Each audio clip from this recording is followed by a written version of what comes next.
Hi everyone, and welcome back to day 2 of my 25 days of Christmas. Today's cards, we're looking at simple designs and we're going to be batch making some cards.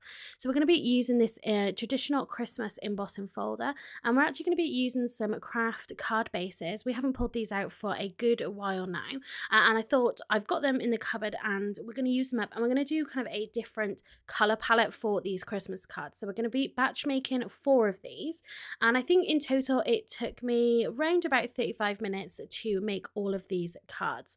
So the embossing folder is a card making magic. It's a 5 by 7 inch card base, and I'm just trimming down some cream cardstock here to 5 inches wide, and then we're going to run them through the embossing folder through my die cutting machine, and we're going to do the same for all 4 here, and then we can trim them down afterwards. So you can see all those lovely designs in there. So you've got lots of traditional sort of images in here, hence the name of the embossing folder. You've got the snowflakes, you've got candy canes, snowmen, and this is really nice as a simple kind of tone on tone background.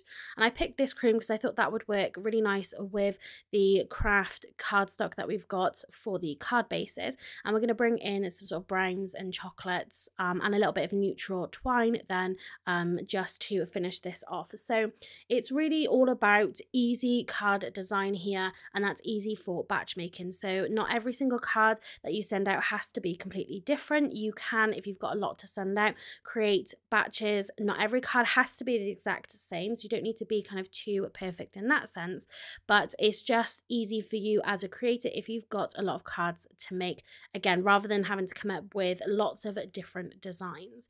These are also great if you're making cards as a gift, if you're looking to sell them, or if you are looking to give these away as like a nice little present and things. So it's always nice to have a look at some really easy designs that are easy then to batch create.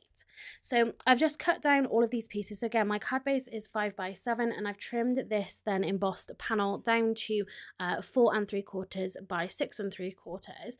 And I have then these dies from Creative Expressions that I bought last year. I had a Christmas haul last year and I didn't get a chance to use them, so we're kind of pulling all of those pieces out this year. And we're going to go for a really simple Merry Christmas here. So I picked some chocolate cardstock. I think this is one of the Hunky Dory colours here. It isn't solid core color. It has a white core to this, but it's a really kind of soft chocolatey color, and again I thought that would go really lovely with this sort of color palette. And at the end we're going to bring in some nice little bit of gold for a little bit of embellishment using our Nuvo drops. So again, to create these batch cards, I find the easiest way to do it is do everything, that one task for all of the cards straight away. So for example, I did all of my embossing, I then went ahead and did all of my cutting to cut them down to size, and now I'm doing all of my die cutting of my sentiments. So I cut 4 Merries,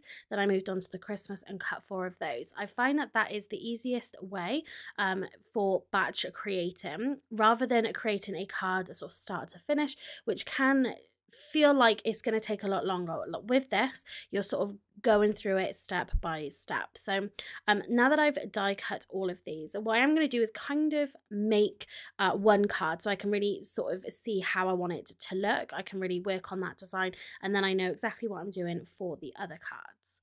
So I also pulled out some of this twine as well, very neutral, and we're going to go with this sort of middle shade here, and we're going to wrap it around near the bottom. And this is a little trick for not kind of, I guess, wasting too much of your twine and things like this. Rather than wrapping it all the way around front to back, I'm literally just going to cut enough of this to be able to fold it around to the back. I always take a little bit of washi tape, pull it tight, and then just keep that in place. And I'm going to lift it up. We're going to add a second one that's going to kind of overlap it slightly, and we can pop that under that same bit of tape there as well. So it's good just to save that little bit of tape. You don't need to add it going all the way around. You can certainly save a little bit by just trimming it down and holding it in place. I was going to tie a bow here, but I'm really not very good at tying bows if you've seen any of my previous videos. So I literally just knotted it, had it cross over, and then sort of knotted it, and I think that gave it a nice little finish, something a little bit different than just being that bow. We're not really going to be adding any dimension onto this. They're going to be pretty flat cards. So again, in terms of like cost of materials, again, if you are making a lot of these, they are again super easy and quite cheap to do, I guess. So I'm going to take just this fine tip bottle here. This has got my Nuvo glue in it, and I'm just going to add some glue onto the back of these. What you could do, because obviously you're putting this onto an embossed background, I didn't find that this was a problem, but if you wanted to make sure that they do stick, you could add some adhesive to the back of this. So before you die cut it, add either some double-sided tape or some adhesive sheet to the back, just to make sure that everything is nice and sticky. And then I'm just going to work out a rough placement for my Nuvo drops. These are the bright gold. Again, I thought that would go really nice with this kind of warm chocolatey colour palette that we've got here. So now our design is sorted, we can go ahead and start working on the other 3 cards. So again, doing this, I'm going back to that batch style. So I'm cutting all of my twine to begin with, again, to make sure I've got enough for 2 for each card. I'm taking that little bit of tape to hold it in place at the back.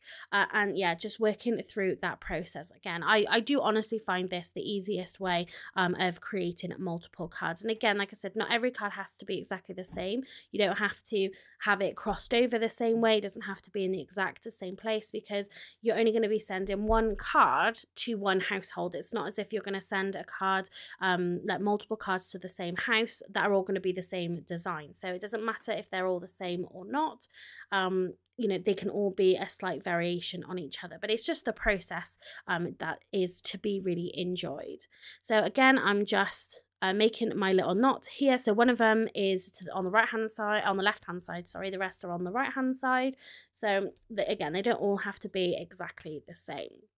I did have another little play with this embossing folder as well, and I tried to add some ink to it. So I wanted to add a little bit of red onto this, but it didn't quite work out. But there are lots of other ways of using this embossing folder. Maybe we can bring it back in this 25 days of Christmas to show you another way of being able to use an embossing folder, but certainly add in some ink inside the embossing folder. My one tip is to make sure that you do clean it thoroughly. So at the start of this video, I was wiping down the embossing folder after I'd used it the first time, and that was because I still had a little bit of red ink inside that embossing folder, and it transferred onto my cardstock. So just make sure if you are doing anything, any inky business, to make sure that it is cleaned properly so you don't wreck anything the next time you come to use it.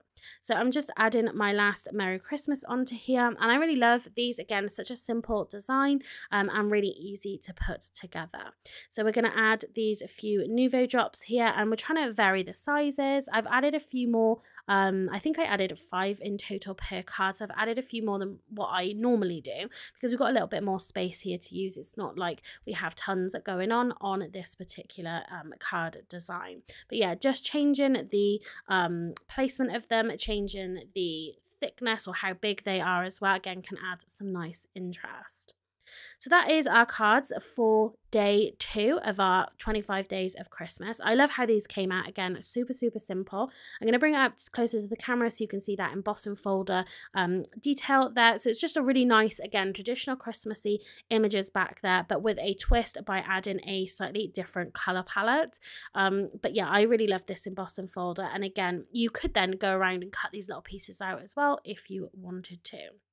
So that is it for day 2 here. So make sure you come back tomorrow for day number 3 and see what we are going to be creating. Don't forget to give this video a thumbs up, and don't forget to hit that subscribe button so you don't miss out on any of my future videos. So that's it for today. Thanks very much for watching, and Merry Christmas.